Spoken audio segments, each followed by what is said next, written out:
Welcome to Element 1 of TPP for Essex Partners. Element 1 highlights the investment needed to embed TPP in your practice, including an introduction to the values and mindset which are the golden thread throughout TPP. We have listed all the content that we deliver in Elements 1 for the full advanced level TPP schools and settings training to give you an idea of the depth and breadth it covers. The concepts highlighted in purple are the concepts that we will cover with you in our overview of Element 1 today.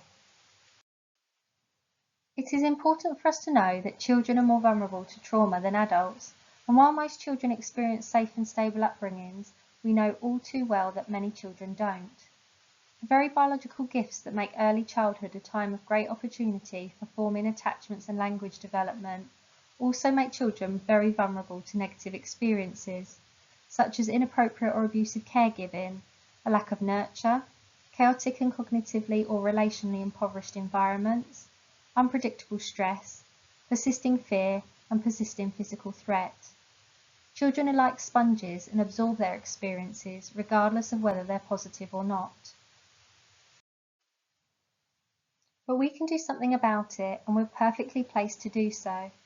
Nadine Burke-Harris says that one of the biggest myths that we have to bust is that if you have experienced childhood adversity, there's nothing we can do about it. The evidence base of childhood trauma started with a large-scale study about adverse childhood experiences, or ACEs, in 1994. Respondents were asked to reflect back to when they were growing up as children and how many of the things in the list they'd experienced.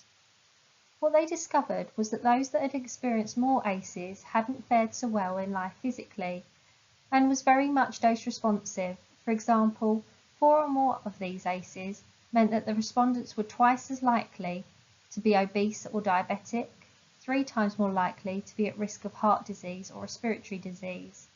As a result, these became known as the ACEs. High levels occurring in childhood significantly increase the chances of a number of negative outcomes in adulthood. The evidence found a correlation between experiencing ACEs as a child and later outcomes. People who had experienced 4 or more ACEs are more likely to have experienced the events listed here. How many more times likely do you think each of these are for people with 4 or more ACEs? We'd like you to pause this webinar and match each of the answers at the bottom to each of these statements.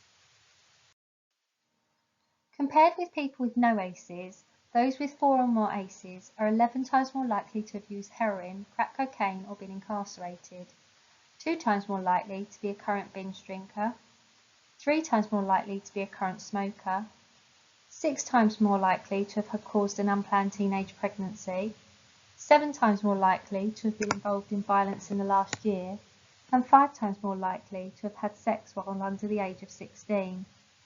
These are all coping strategies. Additionally, a follow-up sample combined with the baseline data for a total sample of 17,337 participants highlighted some additional findings. They showed that ACEs scores were also associated with the likelihood of attempted suicide across the lifespan, increased risk for broken bones, heart disease, lung disease, and liver disease. And this slide highlights those facts and figures in further detail for you.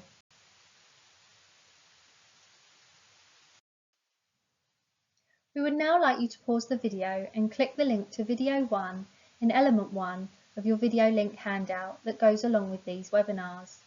This video explains adverse childhood experiences. This ACEs animation forms the basis of raising awareness of adverse childhood experiences in Northern Ireland and how educators can be the change to support children, their families and adults impacted by childhood adversity. Please note these are similar to the UK statistics, but this is more up-to-date research. As with all research, we need to take note of the critique of the ACEs research, as it's fast becoming an approach to consider developmental trauma, which is good but not without its limitations. The research was based on adults self-reporting the experiences that they'd had as a child or young person under the age of 18. They were not asked to provide a narrative, but rather to use a tick list to highlight the 10 potential ACEs they'd experienced. The research didn't inquire about the timing and age which the participant was when the ACEs happened, which may have shown differences in the impact. Therefore, we can only say that the research shows a correlation and not causation, and that ACEs are a risk factor.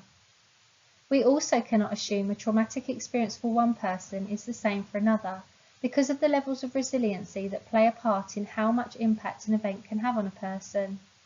It also didn't explore the impact that ACEs had on them and how they coped.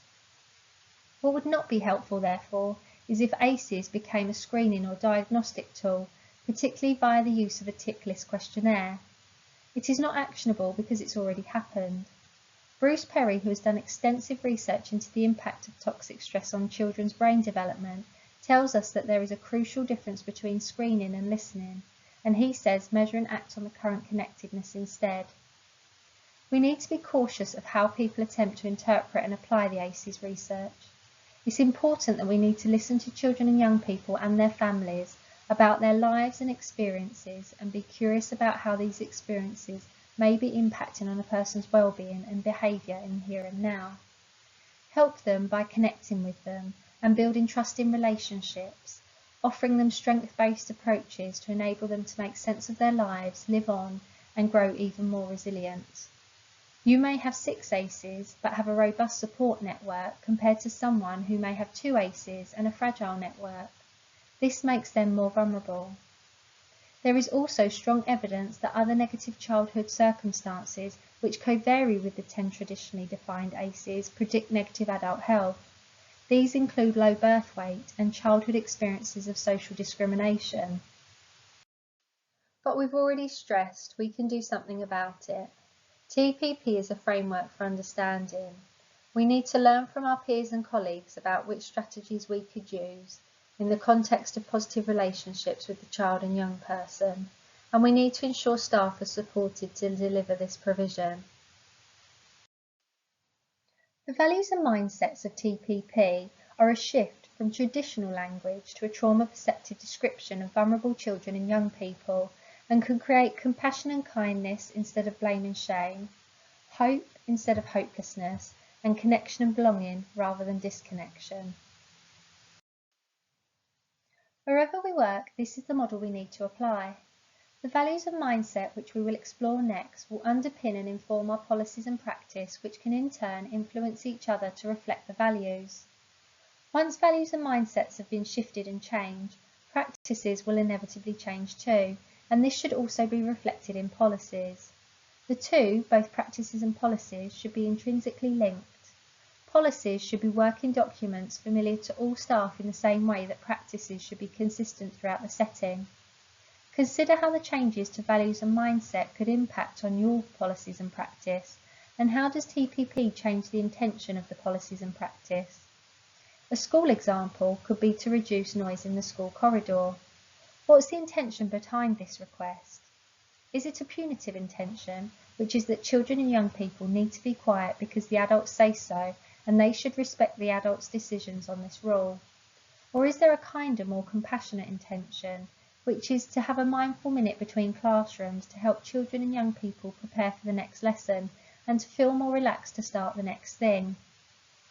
It can also support neurodiverse pupils who find transitions challenging and may have additional sensory needs which makes it more likely for them to feel overwhelmed during these times. You can clearly see the difference between the different intentions and which one advocates the TPP values and mindset. This page summarises the mindset shifts involved in becoming trauma perceptive. Think of behaviour as something to interpret. Children and young people are prone to make mistakes and are highly responsive to the environment and the context they're in. Children and young people who don't manage should be understood and included. Boundaries are to keep everyone safe and to meet everyone's needs.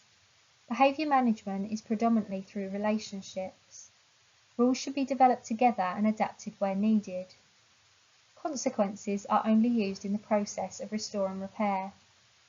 Inappropriate behaviour is a sign of an unmet need, stress, difficulty in coping, lack of understanding and skills. The causes of the difficulties are mostly in the environment and within the context of relationships. The solutions lie in understanding what the behaviour tells us about a child or young person and their needs. Practice and policy effectiveness is measured by well-being and the capacity to adapt and make reasonable adjustments to meet these needs. Change commences via leaders of the workplace, which is then passed down to staff. This then will inevitably impact on children and young people and then the wider community. What role does your service have in supporting change in the values and mindset? We have now come to the end of element 1. Please be aware that the topic of trauma and emotional well-being can be emotive, and it's important to look after your own well-being. There are some useful links for accessing support should you or someone else you know need it. You can find this slide in a downloadable copy alongside our TPP webinars.